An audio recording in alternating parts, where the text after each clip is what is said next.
묻지마 투자 광풍의 후유증은 거품이 꺼지면서 투자자들이 보게 되는 손해입니다. 그리고 그 첫 사례가 나왔는데요.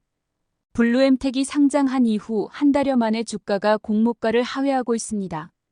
공모 단계가 아닌 상장 이후 광풍에 편승하려 했던 투자자들 손실은 훨씬 큽니다.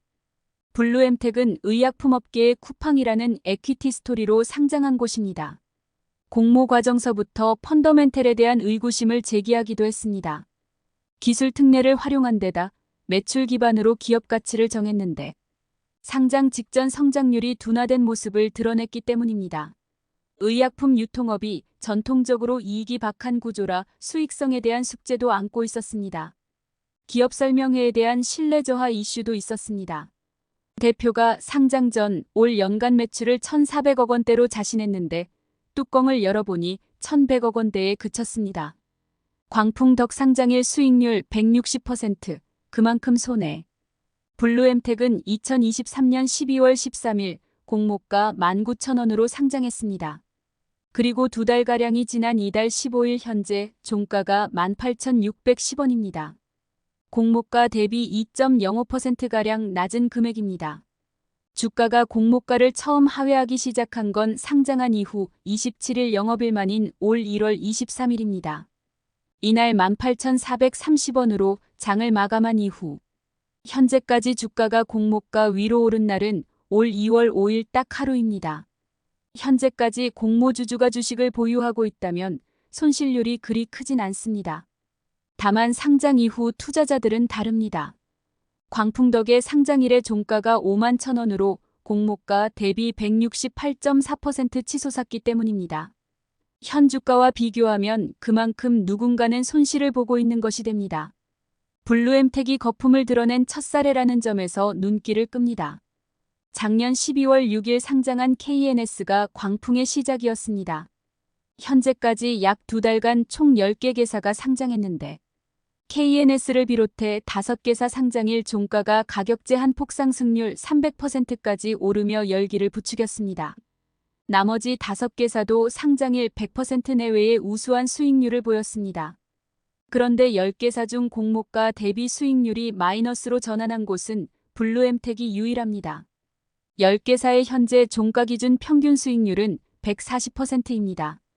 16곳 이르는 FI 엑시트, 기관도 단타 집중. 직접적인 원인은 블루엠텍의 자금 회수를 노리는 재무적 투자자가 너무 많았기 때문으로 풀이됩니다. 블루엠텍은 쿠팡처럼 그간 이익을 많이 내지 못해 FI 자금으로 사업을 확대해왔습니다. 공모 당시 주주로 있는 FI 수만 16곳에 달했고 보유 지분도 과반을 넘었습니다. 증권신고서에 따르면 공모 후 기준으로 FI 등 기존 주주 지분율은 60.57%였습니다. 오너인 연재량 사장 등 대주주 측 전체 지분율은 25.89%에 그치고 공모 주주는 13.15%였습니다. 이는 상장 후 주가에 큰 영향을 주는 수급에 부정적이었습니다. 살려는 사람보다 팔려는 사람이 많았습니다. 상장 당일 유통 물량 비중이 33.83%로 높은 축에 속했습니다. FI가 지분을 일정 기간 팔지 않기로 하는 보호 예수에 소극적이었던 탓입니다. 상장일에 FI가 팔 수 있는 물량 비중이 20.68%로 공모 주주보다 많았습니다. 이는 엑시트의 시작일 뿐이었는데요. 1개월 뒤 보호 예수가 풀리는 FI 물량까지 감안한 유통 물량 비중은 48.24%로 높아지고 2개월 뒤엔 54.13%, 3개월 뒤엔 72.99%로 극대화되는 구조였습니다. 주가가 공모가를 하회하기 시작한 것이 상장 후 한 달여 만인데 FI 1개월 보호 예수 물량이 풀린 것과 무관치 않습니다. 현 시점은 2개월 보호 예수 물량까지 풀린 단계입니다. 더불어 유통 물량 비중이 70%대에 달하게 되는 3개월 해제를 앞두고 있기 때문에 주가가 지속 불안정할 수 있습니다. 여기에 공모에 참여한 기관까지 의무 보유 확약을 거의 걸지 않았습니다.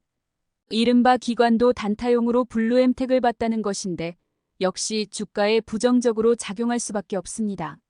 기관의 최종 배정한 주식수는 105만 주인데 미확약 주식이 104만 9,246주로 99.93%에 달했습니다.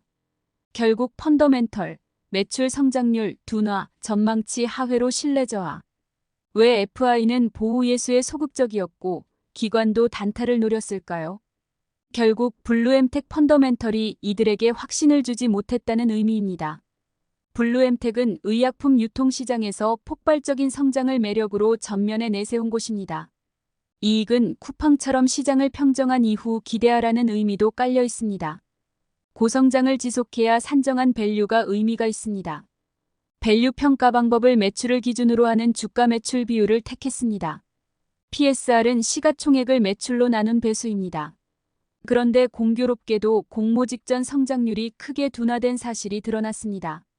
작년 상반기 매출은 전년 동기에 비해 81.6%나 늘었는데 작년 3분기 매출은 전년 동기 대비 17% 증가하는 데 그쳤습니다.